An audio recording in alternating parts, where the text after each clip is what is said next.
Hello, people. Today I have with me a man known for his work on shows like My Little Pony, Black Lagoon, Johnny Test, and X-Men Evolution, just to name a few, Mr. Trevor Devall. Hello. And how are you doing today, good sir? I am just fine. How are you? I'm doing very good. Right.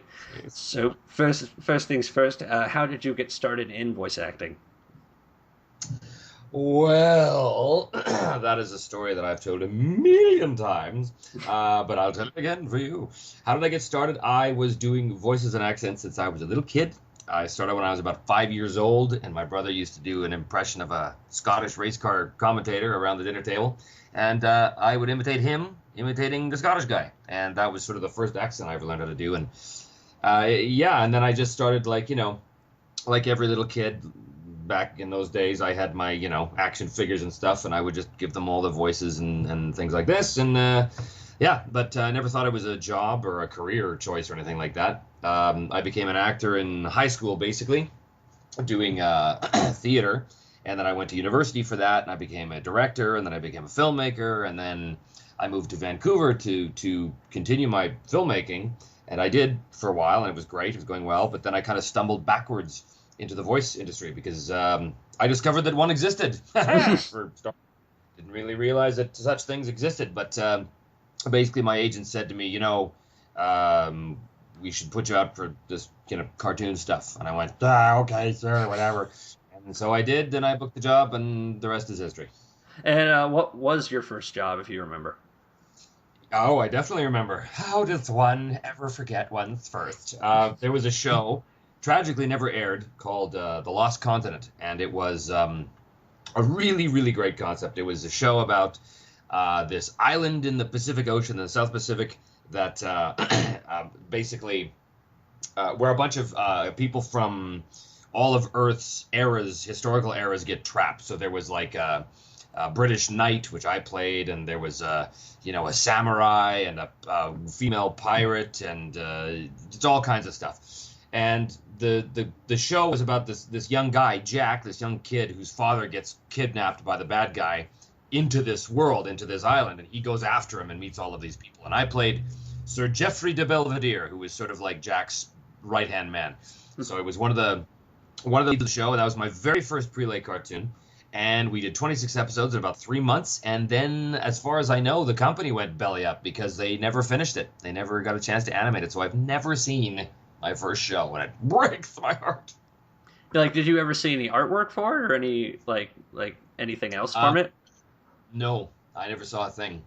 So I don't even know how far along they got, or I mean, somebody somewhere out there has has records of this show, has worked on it or something. I would kill to find that stuff, but I have no idea what it was supposed to look like or anything. Just find old early recordings of you back then. Yeah, that would be awesome to hear, because I'm sure I sucked. All right, and you've had a diverse range of both anime and Western animation roles, and what is the difference between doing the two? Quite a few differences. They're mostly technical, but basically, when you're doing anime, it's ADR, which means that you are replacing a voice, right? That's already been recorded, and not only replacing a voice, you're replacing it into a voice in English. But ADR is very, very technical. You have to act within very specific visual parameters, which are the mouth movements, or what we call the flaps. So everything that you would do as an actor, you have to make sure, like whatever emotion the character is going through, or whatever sort of effort sounds the character is making, or anything like that, you have to act within very, very specific visual parameters. And so you have to kind of tailor your performance to the physical look and actions of the character, whereas in prelay or Western animation, that obviously doesn't happen because they draw what we do. So we have a little more freedom in terms of what we can do as actors, in terms of choices we can make, than we do in ADR. But both are fun, both have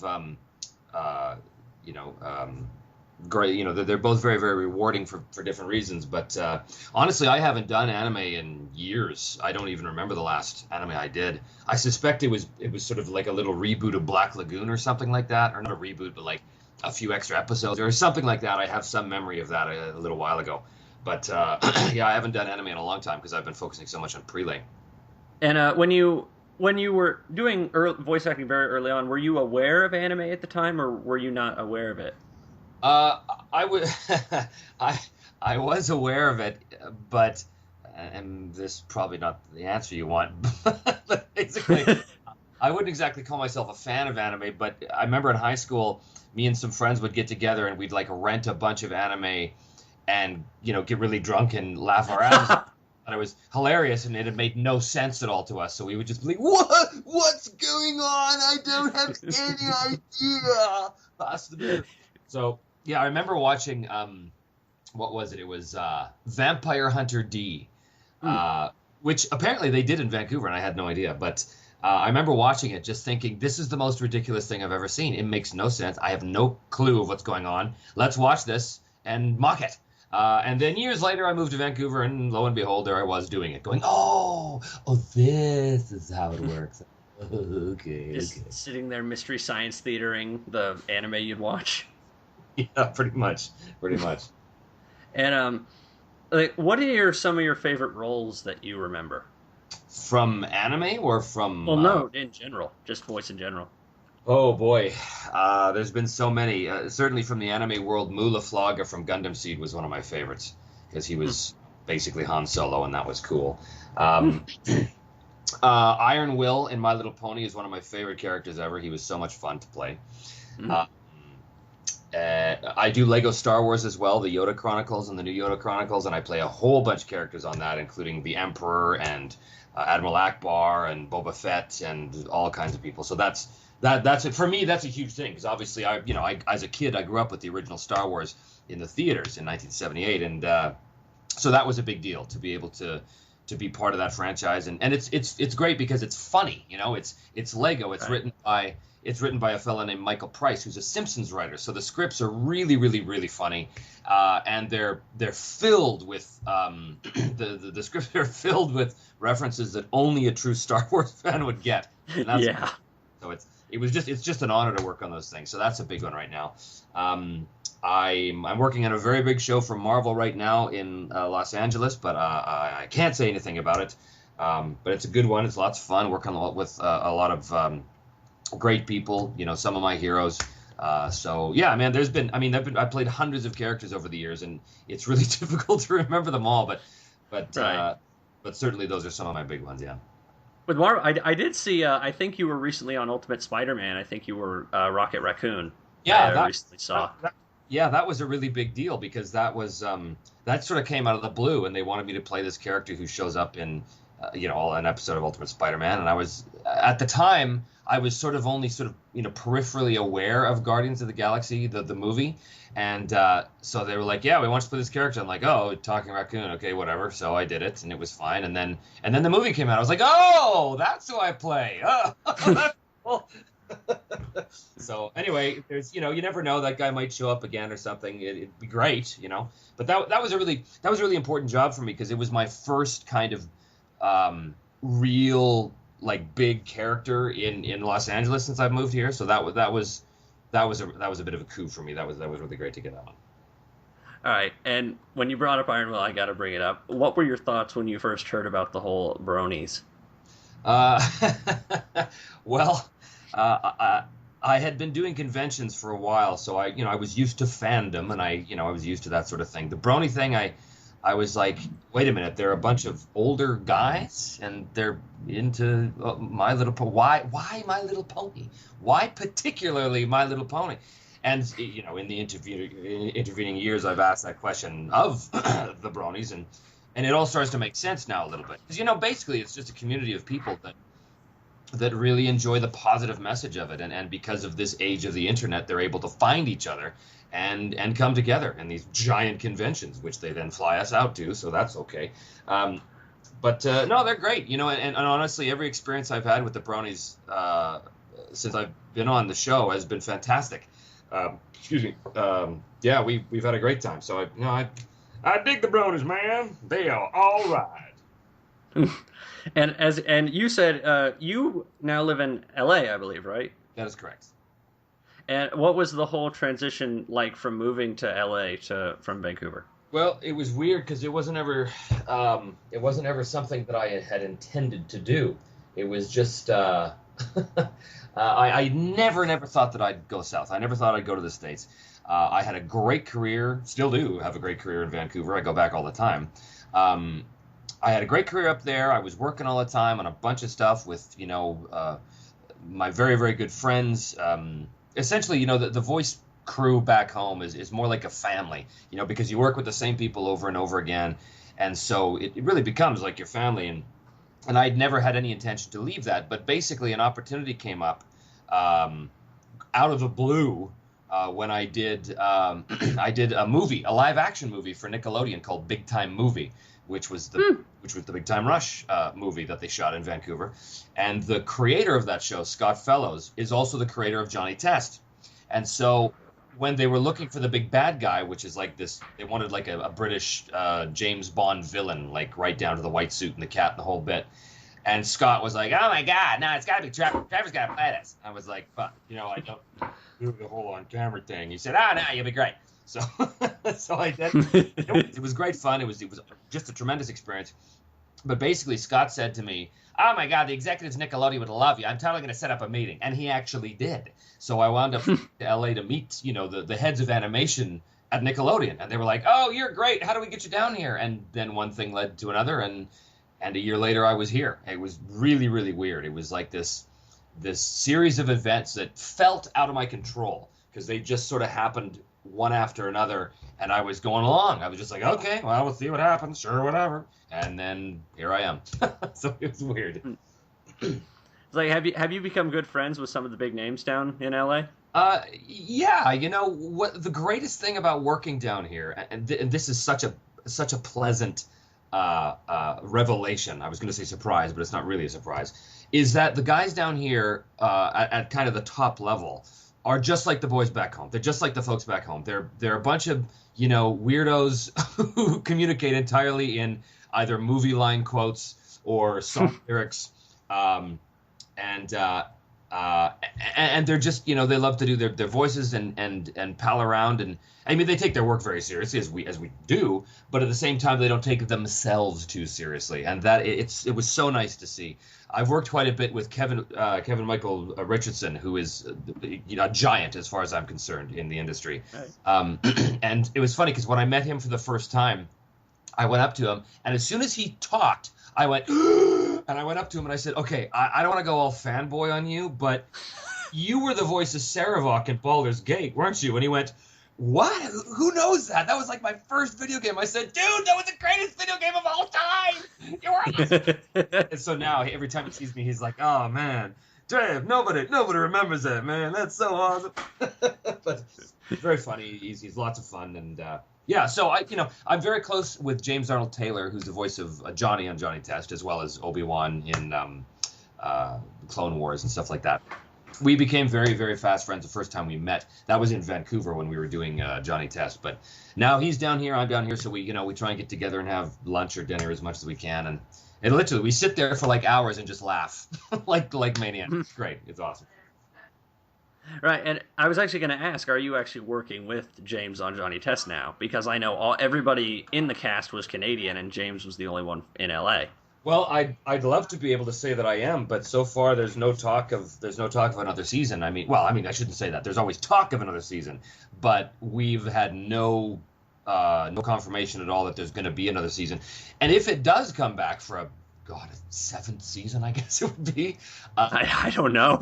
I'm not sure with that because James records out of his home studio in Santa Barbara.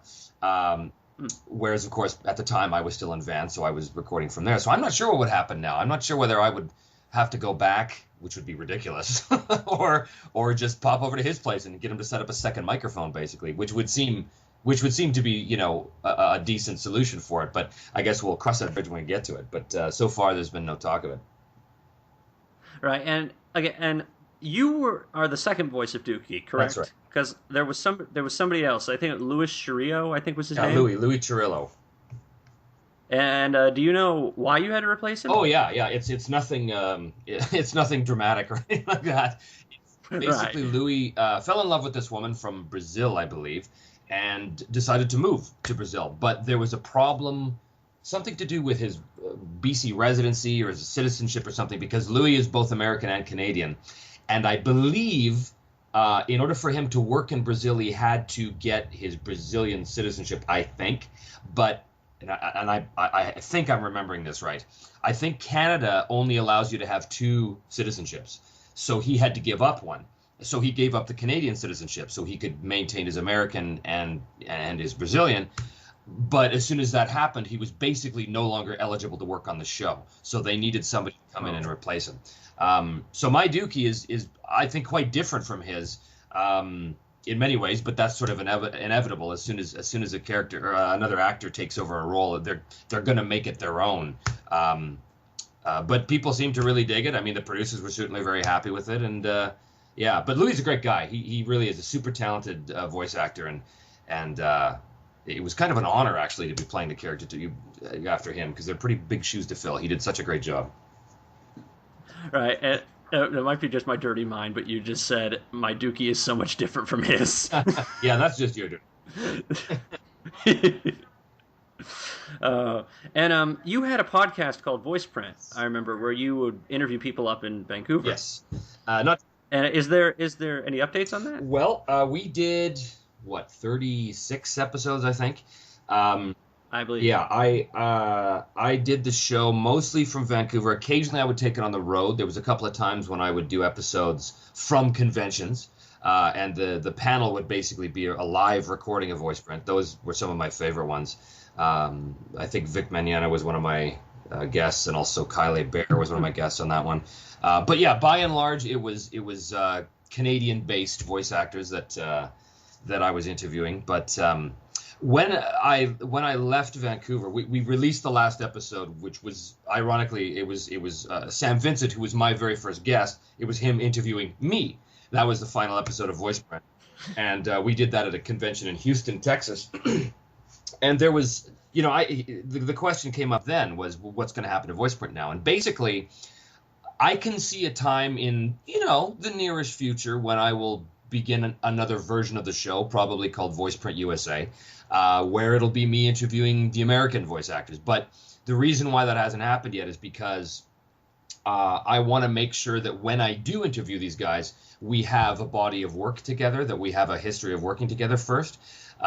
Because I don't want it to be like a fan interviewing a VA. I want it to be more like colleagues talking, because that's what I think made Voiceprint so much fun, was the fact that I knew these guys really well, and so we would just riff and make stupid voices and tell jokes and have a great time. Whereas I think that if I was to do it now, there's still a formality there because they don't really know me very well yet. So I think, once time goes on and I'm working more and more with these guys, which is happening, and that's great, I think that'll be the time for me to sort of fire up the second incarnation of the show. But who knows when that'll be? I have no idea. The revival of Voiceprint. The revenge. All right, and thank you so much for letting me interview you. Oh, my pleasure, man. And is there any advice you can give to aspiring people who want to get into voice acting? Oh, yeah. It's been said many times by better men than me that in the term voice acting, the most important word is acting and not voice. I think there's a bit of an idea around us that we're these kooky guys who do a bunch of voices, and that's true.